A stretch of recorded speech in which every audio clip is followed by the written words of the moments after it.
नमस्कार मित्रांनो आणि माझ्या ड्रायव्हर भावांनो, रात्रीच गाडी भरून निघालो होतो, पण एकाची किरकिर मागे लागली होती. एका महिन्यापासून नाव काय घेत नाही त्याचं, कारण आपल्या बुद्धीला ते पटत नाही. तर विषय असा आहे मित्रांनो, गोवा लाईनला आल्यावर आपल्याला एक नवीन मित्र भेटला होता. त्याची पण एक आयशर गाडी होती, ती पण गोवा पुणे चालायची, पण त्याचा काय पर्सनल प्रॉब्लेम असल्यामुळे त्याला गाडी फायनान्सला जमा करायची होती. त्यामुळे तो म्हणाला, माझ्या गाडीचे मी जे नवीन पाटे वाढवलेले आहेत ते तुम्ही काढून तुमच्या गाडीला बसवा. असे तरी ते काय फुकटच जाणार आहेत. चालतंय म्हणलं, बसवा आपल्या गाडीला. मला पण नवीन गाडी घेऊन 5-6 महिने झाले होते. आपल्याला पण म्हणलं पाट्याचं काम करावंच लागणार आहे. तरी त्याला म्हणलं, मी तुम्हाला पैसे किती द्यायचे. तो म्हणाला, पैसे वगैरे काय असतात का माऊली, मैत्रीमध्ये असे पण ते व्हायला जाणार आहेत.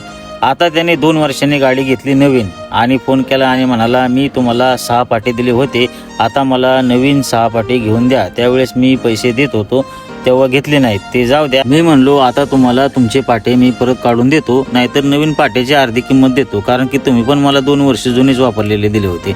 काय चुकलं माझं मित्रांनो सांग. असं बोलल्यावर गडी फुगून बसला, बोलणं बंद केलं. तसं आतापर्यंत 5 पाटे तुटले, त्यामुळं असलं फुकटची पनवती नाही घेतलेली बरी. आलो बघा मापशाला, म्हणजे आपलं करासवाड्याला संजू मिस्त्री पाटेवाल्यापाशी. गाडी लोड असल्यामुळे मिस्त्री म्हणले, क्लॅम्प लावून जुगाड बनवू आणि पुण्यापर्यंत गाडी जाईल. आता मिस्त्रीचं पण बरोबर आहे, 2 पैसे कसे गाडी मालकाचे वाचतील याचा विचार मिस्त्री करणार. इधर तुम्हारा 1500 ज्यादा जाएगा, पाटे का प्राइस ज्यादा है गोवा में. मी म्हणलं, मिस्त्री ये पनवती पहिला निकालो, रास्ते में क्या हो गया तो ब्रेकडाउन का खर्चा पाटे की किंमत से 4 पट आएगा आणि परत रस्त्यात 2-3 दिवस मुक्काम पडेल तो वेगळाच. फायनली झालं बघा पाट्याचं काम. 2 पाटे तुटले होते, एक मेन पाटा आणि एक वाढीव पाटा.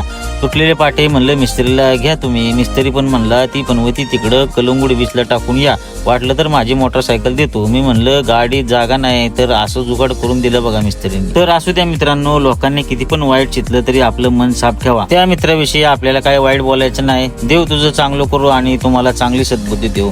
चला तर मित्रांनो, कसा वाटला आजचा व्हिडिओ. आपलं काय चुकलं असेल तर कमेंट करून नक्की सांगा. भेटूया पुढच्या ब्लॉग मध्ये. आणि जाता जाता आपल्या ड्रायव्हर भावाला लाईक आणि फॉलो करायला विसरू नका. रामकृष्ण हरी.